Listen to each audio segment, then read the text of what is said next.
Hi everyone, welcome back. This segment of the lecture helps you understand the fundamentals in descriptive statistics in crime mapping analysis. Let's begin. Descriptive statistics in general provide a profile of a data set. It is particularly useful since these statistical treatments summarize a large amount of information. For example, to examine the average, minimum, or maximum helps researchers understand and compare the patterns of interest. The main goal of descriptive statistics is to understand how compact or dispersed the distribution is so that it offers a good understanding of where each event is located compared to the rest of them in the distribution. Let's look at closely. First, beside the mean or average, you also should look at the median value. The median is the middle or center value within the distribution. So in the distribution, relatively same numbers of records or events should be located in either side from the median. Mode, on the other hand, is the value point that has the most frequent occurrence.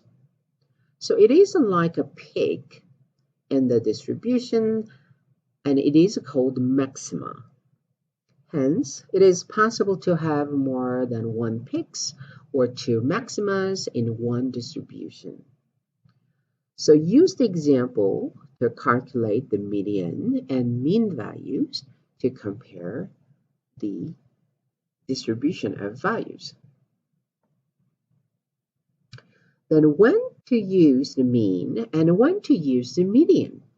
Let's look at the graphs in the slide.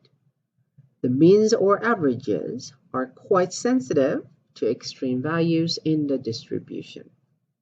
If the mean is the same as the median, either side of the median in the distribution curve is symmetrical.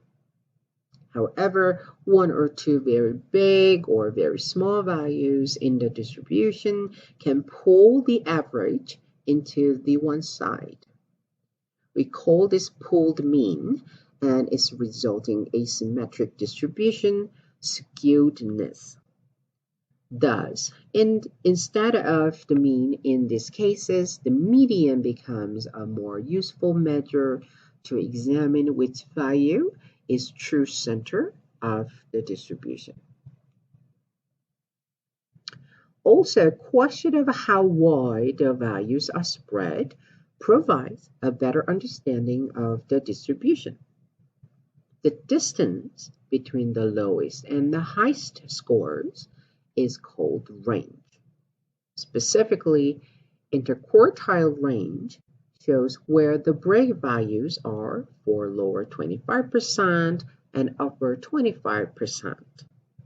In other words, by the rank or hierarchy of the values in the distribution, we can see whether an individual score or value is within the center 50% or outside of the center group.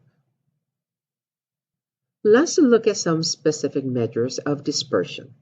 Variance is the squared distance of each score from the average in the distribution. Y squared. Let's look at the sample data in the slide. Column A is the scores. What is the mean for this distribution? Then you can calculate the distance from the mean for each score, which is in the column B. In order to evaluate how much individual scores are away or spread out from the mean, you can use the values in the column B. So let's add all the distances from the mean in the column B. What is the total? The total of the summation of all the distances in the column B is 0. Because the distribution is symmetrical, some of the distances in either side of the median and mean cancel out each other, as if no value is away from the mean, which is not true.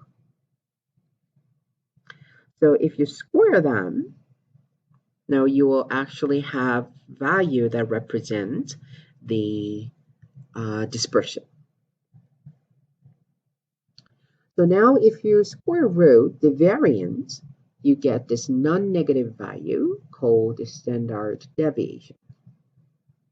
Hence, you can see more compact measure of dispersion or variability compared to variance that carries the squared value. So far in this lecture, we learned several measures that summarize the distribution of the data values. Please review the descriptive statistics and relevant measures. One good way is to find and explore the real world data and to see how this measures the mean, median, mode, and range, as well as variance and standard deviation differ from each other. Feel free to reach out to me if you have any questions. See you next time.